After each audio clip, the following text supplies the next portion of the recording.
Ladies and gentlemen, welcome to another video. In this video, we're going to be talking about how to fix your verification failed error on Apple ID. So let's get straight into the video, shall we? The first thing you want to try to do is check your internet connection. Ensure that you have a stable Wi-Fi or cellular connection. In order to do so, simply try to switch between your Wi-Fi and your mobile data. Also try to toggle on and off your airplane mode just to give it that quick little refresh. Also ensure that VPN is always turned off. The other thing you want to try to do is turn your iPhone, iPad, or Mac off and back on to clear temporary issues.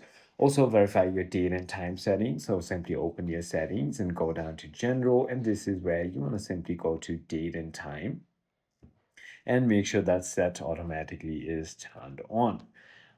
That is about it. It should go ahead and fix your problem. However, if it still doesn't, then try to restart your phone and sign out and sign in on your device. I hope this video clarifies everything for you. If you have further more queries, feel free to comment down below and I'll see you on the next one.